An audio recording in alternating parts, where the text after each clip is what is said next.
I hope you enjoyed your break. In part one, we ended with an important challenge. Can we reach people across cultures without losing respect, meaning, or humanity along the way? That is a real challenge of cross-cultural digital marketing. Technology has made global distribution relatively easy. Understanding people remains the harder part.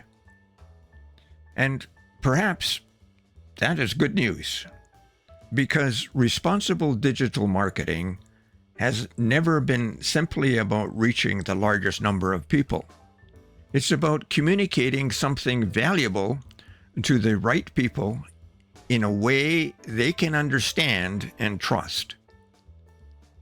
So, how do we do that across cultural boundaries? So, let's turn awareness into action. First, research before you reach. The first principle is simple. Learn before you launch. Before targeting a new cultural community or an international market, spend time understanding it. What languages are commonly used? What communication styles are familiar? What builds trust? Which social platforms matter?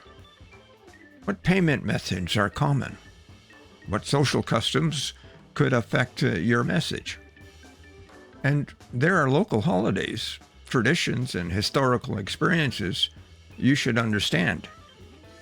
And more importantly, what don't you know that you think you do know? Now, that last question protects us from overconfidence. Research can include market data and analytics, but numbers alone are not enough.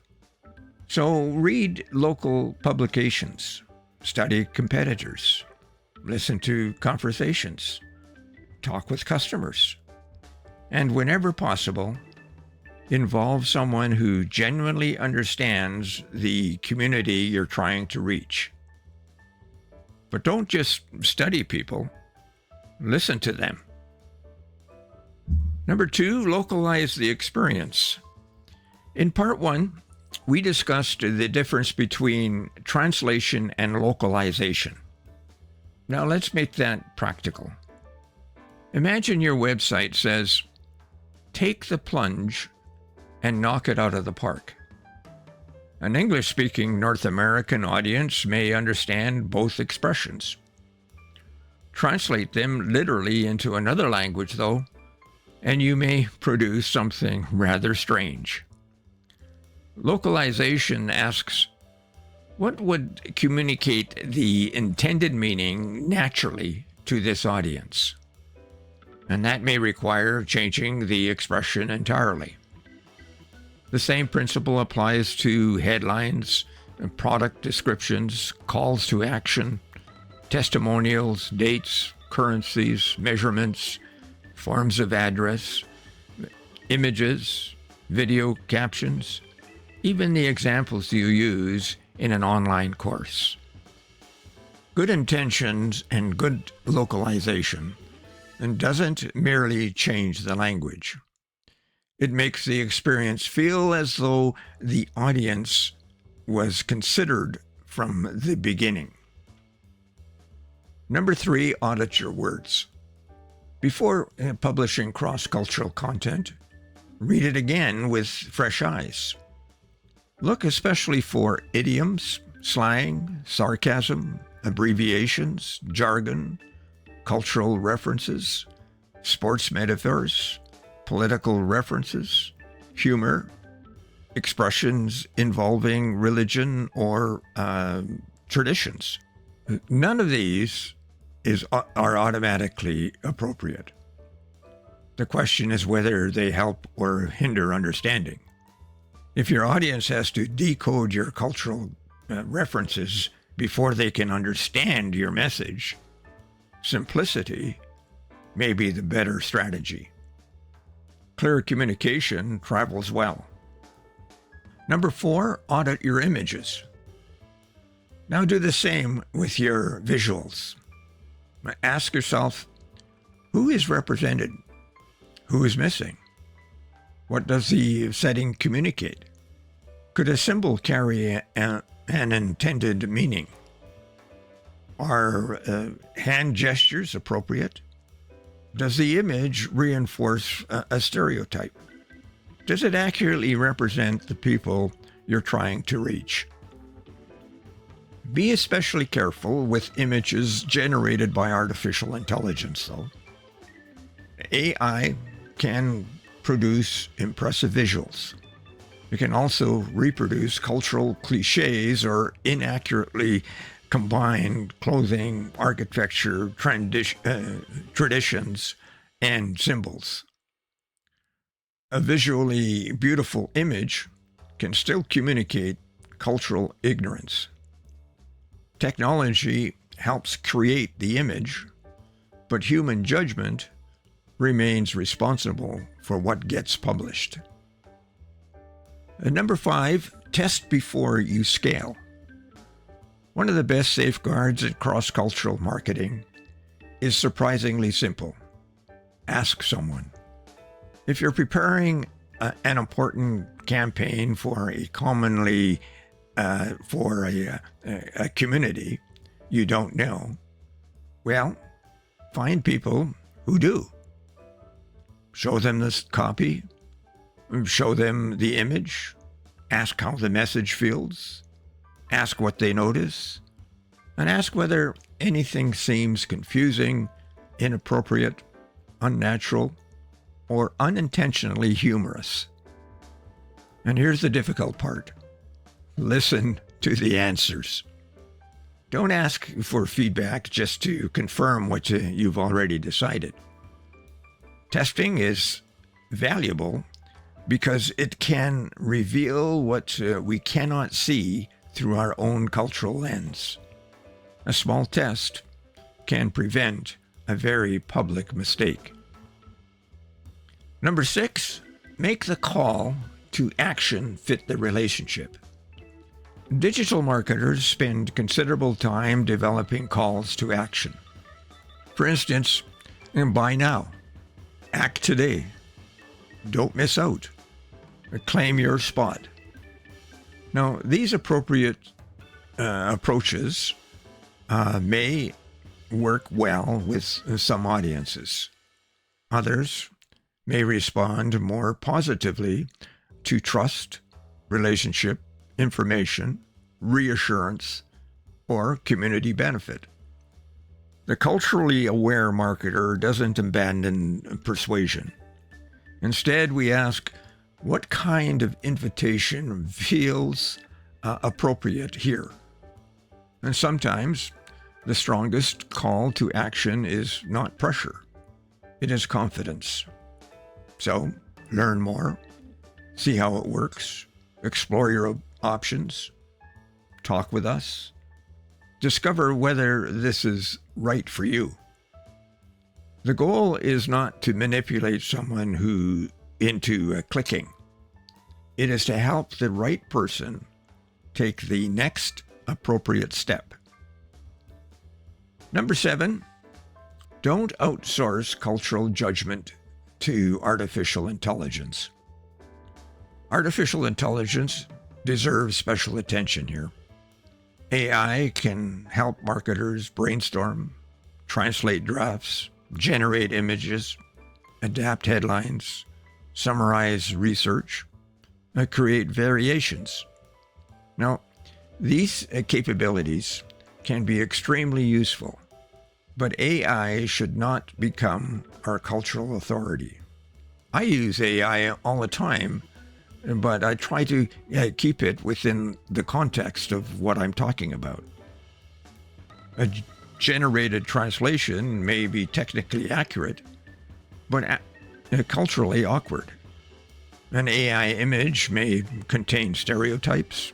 A suggested phrase may sound unnatural to a local audience. A model may confidently present a cultural generalization as though it applies to everyone. So use AI as an assistant, then verify. Ask people who understand the language and context. Check important facts. Review generated images carefully. And remember, automation can accelerate communication, but it cannot replace responsibility. And that is especially important when our message crosses cultures. Number 8, recover responsibly when you get it wrong. Eventually, someone will make a mistake, and perhaps a campaign unintentionally offends. A translation fails. An image communicates something you didn't intend. So what should you do? First, listen. Then immediately argue about your intentions. Then acknowledge the issue clearly. Correct what needs correcting. Learn what happens. And adjust your process so the same mistake is less likely to happen again. Avoid turning an apology into a defense, though. We're sorry you were offended. Places the burden on the audience. A better approach is closer to, we understand that your message missed the mark, and thank you for bringing it to our attention. We're correcting it. Then make the correction. Digital trust is built not by pretending we never make mistakes, but we responding responsibly when we do. Now here's a practical tool. I call it REACH. It brings everything together with a simple framework, and it could be used as a checklist. Before communicating across cultural boundaries, use the acronym REACH. R stands for research the audience. Understand before promoting. E stands for examine your assumptions. Ask what you're taking for granted because it feels normal to you. A translates into adapt the message. Localize words, images, examples, and calls to action where appropriate. C stands for check with people. Test important content with people who understand the intended community. And H stands for honor the human being. Never reduce people to demographics, stereotypes, clicks, or conversions. Now that final step matters most because digital marketing is ultimately human communication delivered through technology. Now, let's bring REACH into our integrated e-learning journey. In business, cultural awareness can improve customer relationships. Don't assume that what sells well in one market will automatically transfer to another. So research, listen, test, and adapt. At work, remember the people behind your digital systems. Global teams need clarity, respect, and communication practices that account for language, time zones, cultural expectations, and different working styles. And in life, become aware of your own digital footprint. Before sharing something, ask, am I contributing to understanding or merely adding more noise? And that question applies whether we're marketing a product, commenting on a post, or sharing an opinion. Now we come to this week's Digital Marketing Secrets Learning Lens. Global reach is a technological capability. Global understanding is a leadership responsibility. Technology allows us to cross borders. Cultural awareness helps us cross them respectfully. So remember, reach, research, examine, adapt, check, and honor. Especially that final word, honor. Because behind every impression, click, view, subscriber, lead, and customer is a person. Now here's your practical challenge. Choose one piece of your digital content. Could be a website, email, social post, video thumbnail, advertisement, product description, and run it through reach, research, examine, adapt, check, honor. Who is the audience? What assumptions are you making? Would anything need adapting for another cultural context? Who could check it? And does the final message honor the person receiving it? Now, you don't need a global corporation to practice global awareness. If you're online, your message already has the potential to travel. Now, this week, we've discovered that cross-cultural digital marketing is not primarily about learning clever international marketing techniques. It's about becoming a better communicator. Research before reaching. Localize instead of merely translating. Audit your words and images. Test before scaling. Use artificial intelligence thoughtfully. Correct mistakes responsibly. And never forget the human being behind the screen.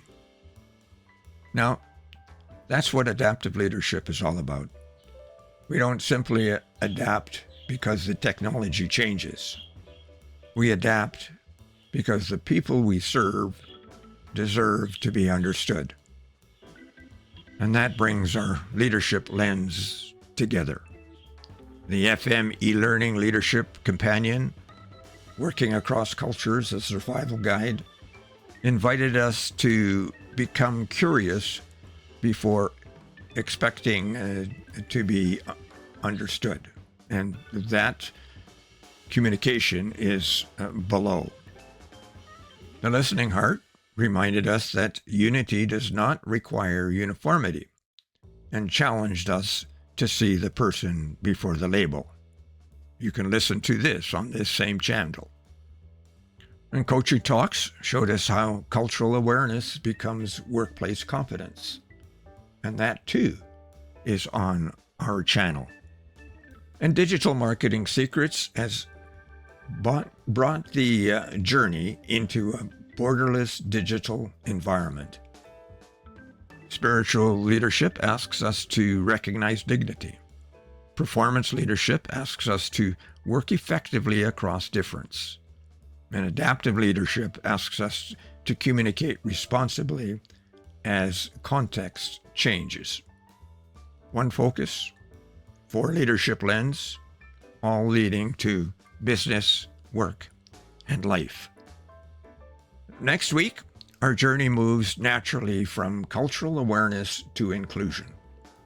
And here on Digital Marketing Secrets, our intended episode is diversity and inclusion in digital promotions, creating accessible content. We'll ask, who can actually access the digital experience we create? We'll explore how clearer language, thoughtful design, captions, readable visuals, accessible content, broader representations, and inclusive digital practices can help us reach people without unnecessarily leaving others behind. Why? Because cultural awareness asks, do I understand the people I'm communicating with? But inclusion asks one question much further. have I created a place for them in the experience? Until next time, keep learning, keep adapting, and before your next message crosses a border, remember, global reach is a technological capability. Global understanding is a leadership responsibility. I'm Richard Fontenay signing off. See you on Monday for the Listening Heart. Bye now.